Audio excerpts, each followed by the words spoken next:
What is up, everybody? Welcome to the show. As always, I am KAHMTASTIC, and this is In Response, where every other week, 3, sometimes 4, sometimes 0 friends gather around their desks to update you on the goings-on in the cEDH world and our personal journeys through the format. Joining me this week are my two co-hosts, Nico, aka Mexi Delight, and Julian, the magician MTG. How you both doing this week? Not too bad. Yeah, hanging out. Excited for our tournament tomorrow. It's going to be a good time. Last minute changes, you know. Yeah, trying to stay cool for sure in this Fresno, California weather. Right, 106 is pretty rough today. I was going to say 104, 105. Yeah, pretty brutal. A little bit, just a little bit. Well, I'm glad you guys. AC crapped out on you, right? Fuck, saying. But I appreciate you guys bearing with me through the heat here, and yeah, just getting on this episode here. So remember, everybody watching, that you guys can always tune in live at twitch.tv/KAHMTASTIC every other Thursday at 6 p.m. And if you happen to miss out on the live show, don't sweat it. You can watch it later on YouTube or give us a listen and follow wherever you get your podcasts. But now it's time for the show. All right, guys. So we're here to talk some tournament prep. We've got the All Valley 1K at Clovis Cards Comix here out in California. Yep, there we go. Plug Clovis Cards Comix. Representing. Yep. Yeah, we got that coming up tomorrow at 9 a.m. We got 48 people, 5 rounds of Swiss, cut to top 10, right? And how long are the rounds? 80 minutes, I think. 80 minutes. 80 minutes, cut to top 10. It's going to be spicy. Yeah. Top 2 from the top 10 automatically get seats into the finals. And the bottom 8 play in 2 pods to produce 1 winner each, which will be seated in seat 3 and seat 4. Makes sense. Yeah, checks out. Shooting for top 2 then, huh? Yeah. Yep. Definitely shooting for top 2 at the end of 5 rounds. And remind me, how's the scoring work with winning versus draws? What do you get for a draw? Is it 1 point or something? Yep, 1 point for draws, 5 points for a win, 0 points for sucking ass. Yeah. So be prepared to hear me negotiating lots of draws out there, folks. Right. I'm like, listen. I propose a draw. They're like, bro, it's turn 1. Chill. Right. turn 1 Soul Ring. Okay. He's way ahead, guys. We got to draw. I'm going to show you a mental misstep and propose a draw. Exactly. Hey, it could work, you know, especially in like round 4 or 5. I bet if people have, you get seated with people who have won, everybody will be going for the draw. Yeah, so understanding tiebreakers and things like that, and the way that the points break down is definitely going to be big and something to read up on. Honestly, if you're wanting to be a grinder, looking at how tournament points break down and the rounds progress. Yeah, everyone's going to be doing the math in between rounds. It definitely helps that there's a bar next door. So if we scrub out. That is a good point, for sure. I will definitely go grab a couple drinks with you if that happens. Hell yeah! Oh yeah, they better have my dark horse. I'm telling you. Yeah, you and Wes both. There when we were there the other night. Yep, Wes is a big fan of that dark horse as well. Yeah, awesome. So Nico, you're bringing a Traxa, right, Mr. Mexi Delight? Traxa, yes, aka Sephiroth. But yes, that'll be what I'm playing. I just made a couple changes, eager for you guys to think about it here. So I've got my deck list up, but all right. So I pulled out Teferi Time Rattler to put in Voice of Victory. Checks out. I've made some mistakes with Teferi. Still running Grand Abolisher. Still have Silence. And the Teferi's in there. You look at a lot of builds. It's always in there for the Displacer Kit and Mana Positive Rock combo. But I feel like it's too tough to have all 3 of those at the same time. There's not enough rocks that are mana positive to do that. And so, yeah, pulling out Teferi for Voice of Victory. So hoping that'll be helpful there. Next questionable decision is I pulled out Enlightened Tutor and Worldly Tutor. But I feel like there's a lot of tutor hate, and I'm expecting a lot of non blue decks as well, and so like more oppo agent type stuff. but I added in a little bit more interaction. So I threw in a Noxious Revival, the Luiso's, how are we saying that? Luso. Okay. See, that French throws me off every time. Luso's Sacrifice. I threw in an Ephemerate as well. Nice. Want to get some value off that. And then I did keep Culling Ritual. So I know we talked last time I was debating pulling Culling Ritual, but I'm keeping that in there for the Endurance Orcish Bowmaster loop. So that's a secondary win con. If get Endurance loop, Bowmaster, Culling Ritual, and you can loop that out and blow up the board, assuming I've got the infinite mana from Food Chain. So, and then there was one other thing, I think. What did I do? Looking through the list here real quick. That might have been it, actually. So yeah, I pulled out 2 Tutors. I pulled out a Talisman, pulled out the Teferi. Oh, and that's what it was. Took out Tarnished Citadel to add in Shifting Woodland. So I decided to keep the Gemstone Cavern, and just bolting myself for a colored mana didn't really feel good all the time. Did come in handy every once in a while, but I'm hoping I can get some better value off Shifting Woodland just because of its utility all around. Are you on Starting Town? No, I was debating that. I didn't know what other land to cut for that, quite honestly. Okay.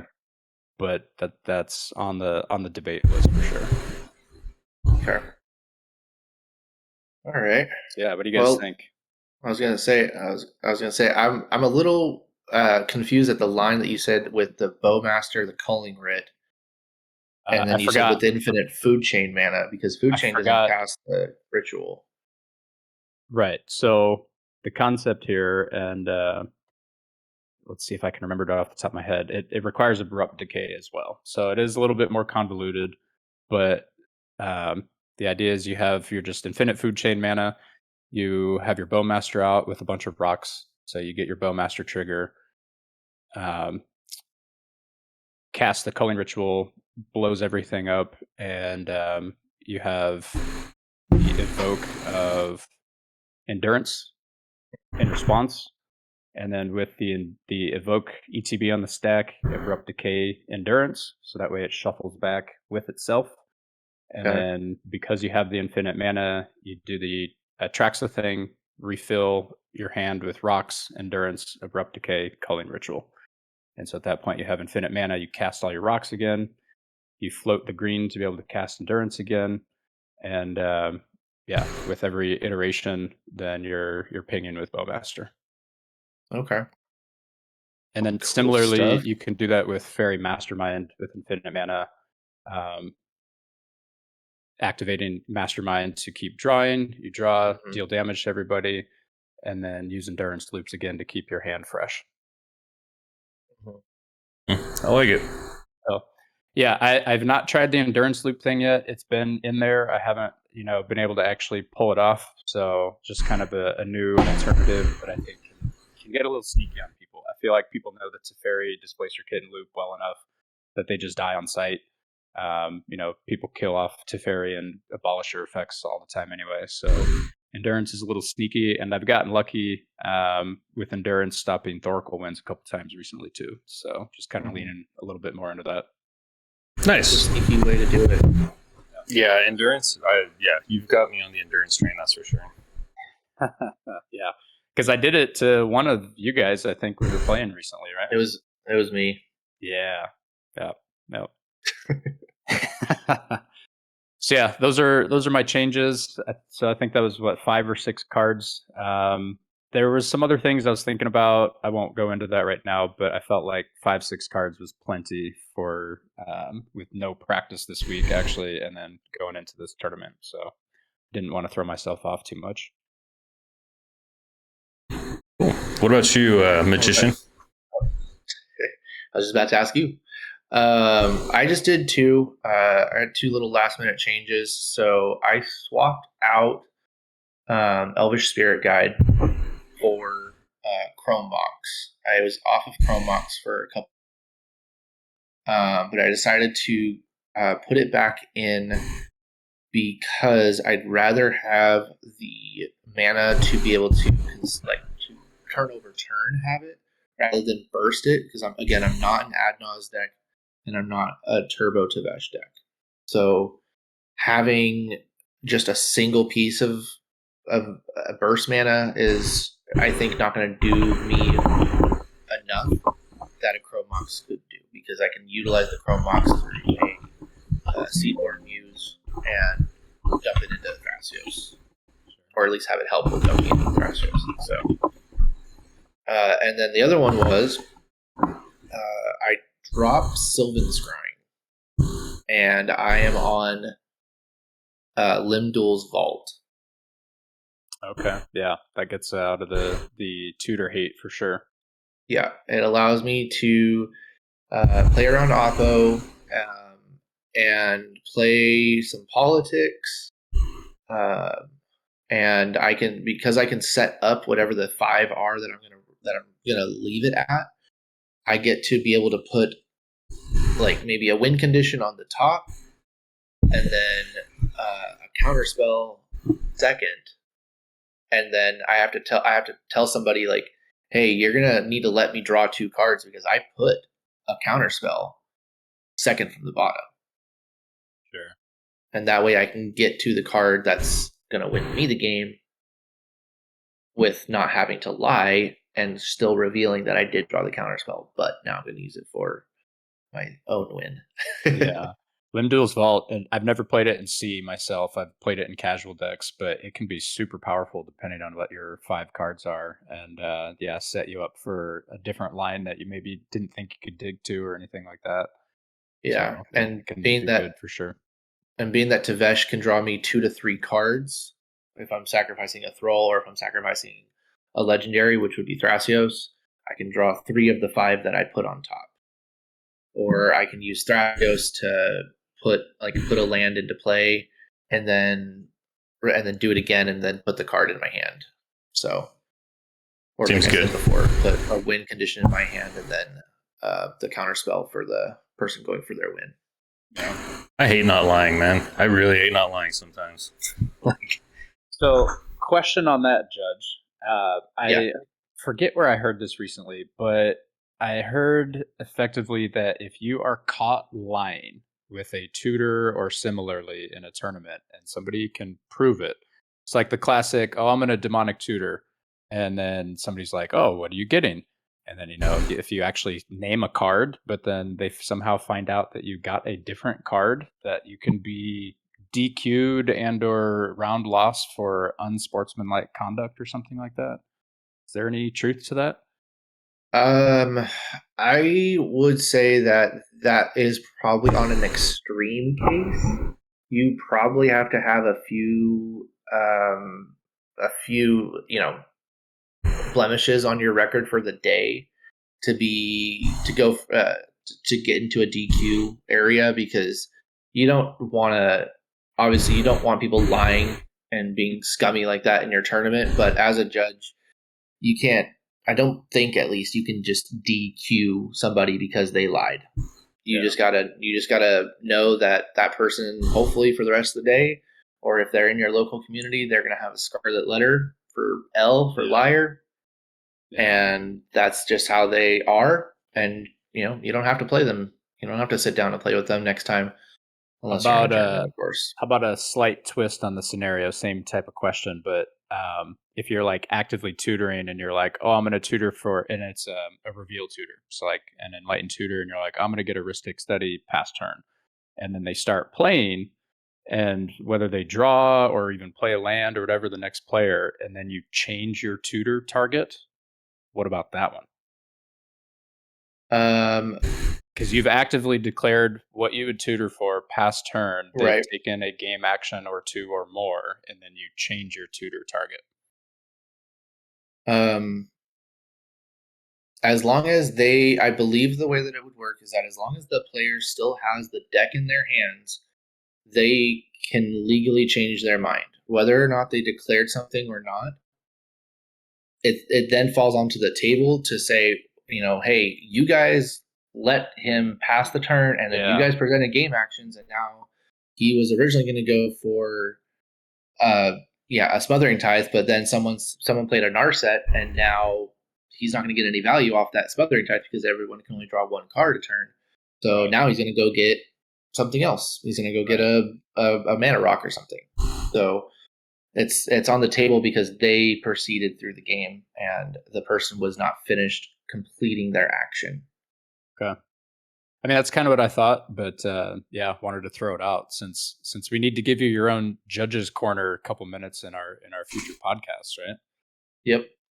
So this kind of came up on Wednesday for me. I went for a Court of Calling. There was a Hullbreaker Horror on deck, and he was targeting one of his rocks to bounce back, the Kinnan player, to start going through the loop. And so I put a Court on the stack, and I'm like, okay, I'm going to go grab something to deal with this Hullbreaker Horror. Court for 2. Chord triggers Rhystic Study. I had a Smothering Tithe, makes me a treasure.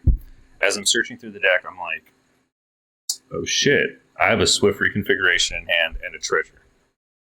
I can just grab the Devoted Druid and just slap this Swift Recon on it and win on top of this guy.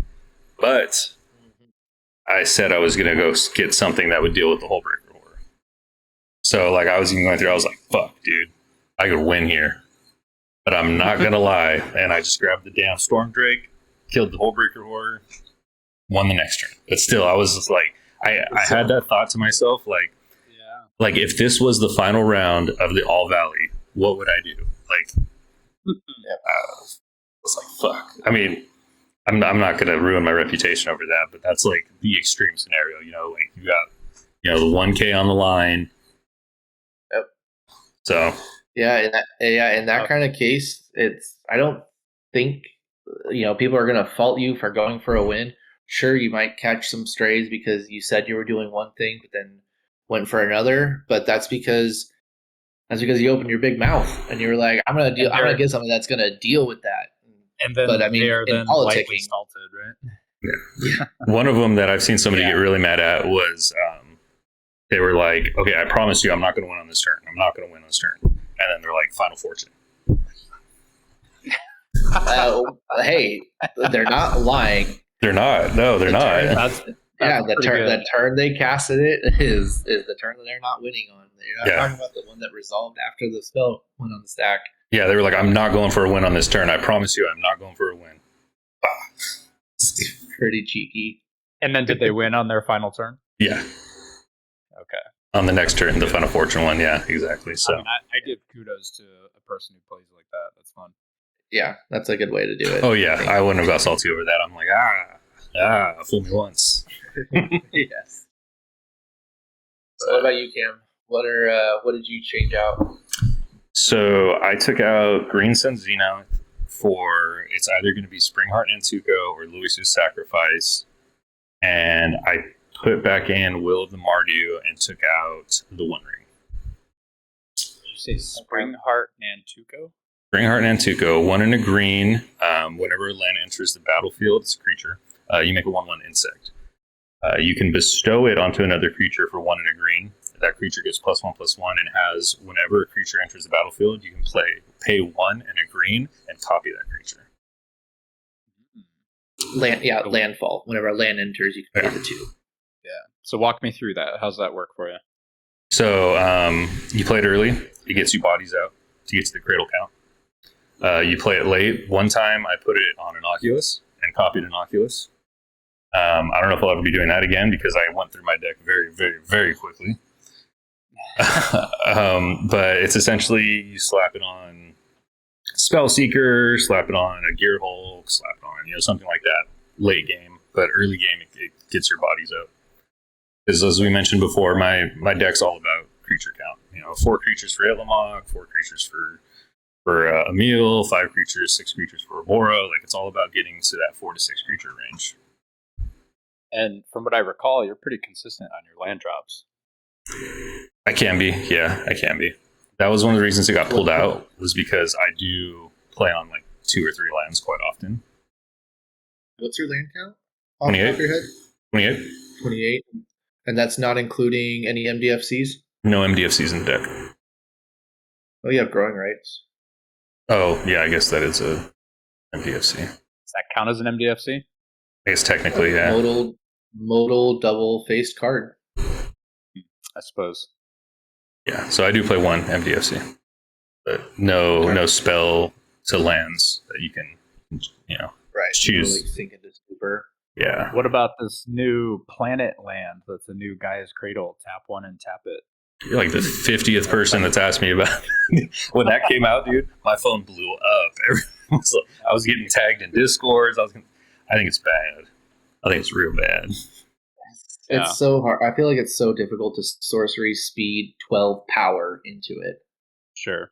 In a deck that's playing like Enduring Vitality and things where like I want to be tapping my creatures or other stuff, Convoking Chord, things like that. It I don't know. If it didn't enter in tapped, I would try it. But I was just talking to somebody in the Central California cEDH Discord about my decision to play the Buddy land over Surveil land. And it's because I can't afford to have a tap land at any point in the game. My commander costs 1 mana, so I need green and white on every single turn 1 unless I'm playing like a Candelabra or an Expedition map. Because I'm either Dorkin or I'm Yoshian. So, and a lot of people that are on my list are playing Lush Portico, but people don't run out Yoshi like I do. I don't know why. Well, I know why. They just don't believe in Yoshi. Yeah, you consistently will turn 1. Yeah. We'll always play turn 1 your Yoshi. Unless I have a map or a dork, I'm playing Yoshi turn 1. I need to bluff Fierce Guardianship. I need to turn on Mox Amber. I need to turn on Fierce Guardianship if I actually have it. Definitely. I guess I wasn't remembering that this Evendo Waking Haven, I just pulled it up here, that I forgot it enters tapped. So, yeah. If it didn't, I'd give it a shot. Because Yoshi gets up to, 4 power. I can crew it in a couple, not crew it, but station it in, a few turn cycles. I don't mind tapping Yoshi for that. Especially since I have Nature's Chosen. So I'd be able to, let's say Yoshi's at 4. Okay, tap it, station it for 4. 0, untap it, Nature's Chosen, tap it, station it again for now it's at 8. So there is some legendary. Yeah, so it triggers Yoshi. So there is some consideration in there. Well, I don't know. We'll see. We'll see. I'll try it in Sisay first. In my bracket 4 Sisay deck. So a couple things. After this goes up on the YouTube, we'll have our deck list posted in the descriptions. We're gonna have Nico take care of that for us. That way you guys can check in on our deck list and maybe some very, very, very last minute changes that we decide to make before tomorrow morning. Before we have to submit our deck list officially. And then also Cam and I will be getting to the shop pretty early tomorrow to take care of some interviews. We're going to be interviewing some of the players there, some of the staff, and just kind of getting what they're playing, maybe some spicy tech that they're bringing to the tournament, as well as talking with Tim and Tanner because they're working tomorrow at the shop, they're not able to play, but I do know that they would love to have played, and so we'll talk to them and get their deck lists and stuff like that. So look out for those coming in probably on the YouTube Shorts, or maybe just a part of the next podcast. Yeah, we'll probably do them as the YouTube Shorts. I'll be putting those up, maybe even throughout the day, depending on how much time there is between rounds. Or if Cam and I are next door drinking beers, then for sure they'll be going up right away. Oh, yeah. And the interviews will get spicy. Definitely. I did want to touch on one thing that I do advise to all players who are participating in, whether it's 60 card Magic or cEDH tournaments or TEDH. I don't remember if I talked about it last week, but writing down life totals. You did mention it, but go ahead again. Yeah. Important. So it's very important that you are taking down life totals for yourself and for the other people on the table, regardless if there is a digital device in the center of the table that's tracking life, because that device does not track history in the long term. It only tracks the short term. So it's best to have your life totals and everybody else's written down, so that there is a catalog of history for anything that happens in the game that you need to go back and recollect for either post tournament, but also during the tournament if a judge needs to walk back something. or that there's a life discrepancy. If you're the only one doing it, whatever is written down on your piece of paper is what happens. Regardless if other 3 players are stating otherwise, you're the one who has the piece of paper. You're the one that has the proof of what happened. Interesting. What if 2 people are writing it down and there's a discrepancy within the 2 different notes? So this happens a lot in 60 card Magic. When life totals are in a discrepancy state, you want to call the judge over immediately. That way, the judge can walk through what has happened. Typically, they will state what turn, ask what turn it is, what creatures have attacked, why, they'll ask, is this creature tapped because they were attacking, or did it come in tapped? Did it tap for mana? So there's a lot of investigations that judges have to go through, and very quickly, so that they can get you back into the game and alleviate the amount of extension time that they do give you. But with 2 discrepancies, the judge will do their due diligence and do their investigation to be able to solve whatever the discrepancy is by going through and asking the players, okay, you have that this player went from 40 to 37. This player you went from 40 to 39 to 38. What happened there? Why is that the discrepancy? And then you can say, oh, I thought that he just fetched twice, but I missed that it was a fetch and a shock. And okay. So we understand that it should be, the correct life total should be 37, 38. Yeah, interesting. Okay. I do love the advice, but I don't know if I'll be taking it. I always do in 60 card formats, but like I miss enough triggers as it is. Like I'm not going to be writing down people's life totals and stuff. Like I spend in between my turns analyzing my turns, and that's why I forget my triggers, is because like the whole time I'm trying to think about my turn so that I don't take up a long turn, and I miss all my damn triggers. That's why if you guys notice, I miss all my triggers, but I see everybody else's triggers. I've noticed that a little bit.